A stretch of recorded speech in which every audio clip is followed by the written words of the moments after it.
O quarto episódio de Ahsoka já está entre nós e o seu final deixou muitos fãs com a pulga atrás da orelha. Afinal, o que aconteceu com Ahsoka? O que é aquele lugar onde ela acordou? Isso quer dizer que ela foi de Americanas? E mais importante, será que aquele personagem que ela encontrou é realmente quem a gente acha que é? Então vem comigo para descobrir a resposta de todas essas perguntas. Lembrando que esse vídeo terá muitos spoilers.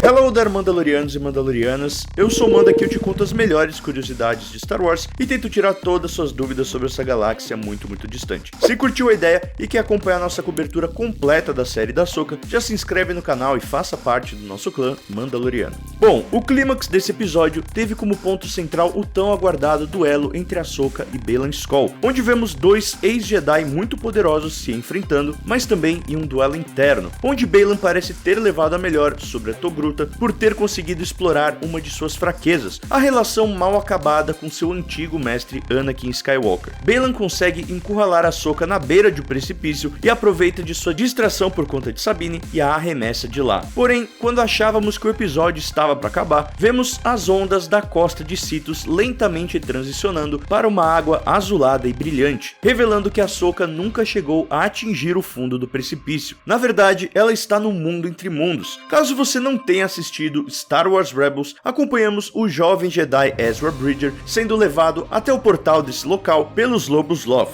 criaturas que possuem uma forte ligação com a Força e ao mundo entre mundos. E o mais interessante é que, assim como os Purgils, que são aquelas baleias espaciais gigantes que vimos, ambas espécies possuem a habilidade de se locomover através do hiperespaço, sendo os Purgils de forma aérea e os Lobos Loth de forma terrestre. Esse local misterioso consiste em um plano místico dentro da Força que servia como uma coleção de portais e caminhos entre o tempo e o espaço, ligando os eventos mais importantes da galáxia. Visualmente, parece ser formado por pontes e portais de contorno branco flutuando no tempo e espaço contínuo. Lá, também era possível escutar vozes de indivíduos importantes da história da galáxia, como se diversos ensinamentos e lições importantes ecoassem pela vastidão das estrelas. E de acordo com o Visual Dictionary do episódio 9, os caminhos aparentemente translúcidos do mundo entre mundo reagem como água quando alguém caminha sobre eles. No final desses caminhos estão os portais que podem transportar viajantes por curtas e vastas distâncias físicas e também podem mover as pessoas através do tempo. Vale lembrar que Ezra conseguiu trazer alguém para a dimensão através de um desses portais, ao avistar Ahsoka em seu duelo contra Vader no que seria 2 anos em seu passado, e um impulso para salvar sua amiga, Ezra a puxa para dentro do portal antes que Vader pudesse golpeá-la, tirando Ahsoka de sua linha do tempo original, o que nos leva à primeira possibilidade de explicar o que aconteceu no final do episódio de Ahsoka. Isso abre precedentes para que o Anakin que vemos nessa cena possa ter feito a mesma coisa. Vendo que Ahsoka iria cair no precipício e morrer, ele pode ter puxado ela para dentro do mundo entre mundos, assim como Ezra fez. Tá, mas o que o Anakin estaria fazendo dentro do mundo entre mundos? Bom, para isso vamos para uma possível explicação muito interessante. Segundo o livro From a Certain Point of View, que reúne uma coleção de contos de Star Wars, existe uma história que acompanha Anakin Skywalker em seu momento de transição após a sua morte até se tornar um espírito da Força. E lá é dito que ele passa por uma dimensão escura e onde escuta diversas vozes de pessoas importantes em sua vida, de momentos-chave que ele não presenciou pessoalmente. Parece familiar? Pois é, vimos algo bem similar com o próprio Ezra caminhando pelo mundo entre mundos e escutando vozes de diferentes personagens importantes da saga. Tudo isso nos leva a crer que o mundo entre mundos pode funcionar como uma espécie de plano espiritual onde os espíritos da Força podem transitar livremente. Se repararmos na versão live action, os próprios caminhos apresentam um brilho azulado que lembra vagamente o visual dos espíritos da Força, o que pode significar que Ahsoka morreu com a queda e está nesse limbo da Força, o que até daria mais sentido para a frase do Anakin.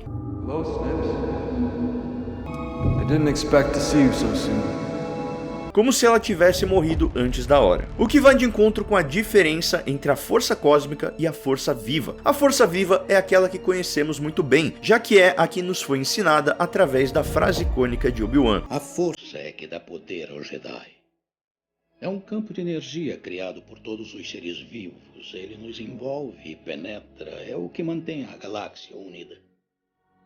Já a força cósmica transcende o espaço e o tempo. Ela está mais ligada ao destino do que o que está acontecendo no momento, fazendo com que a força viva fosse o presente e a força cósmica representasse o todo. Tanto a força viva quanto a força cósmica são aspectos complementares da força, como o próprio Qui-Gon Jinn já explicou. A força consiste de duas partes.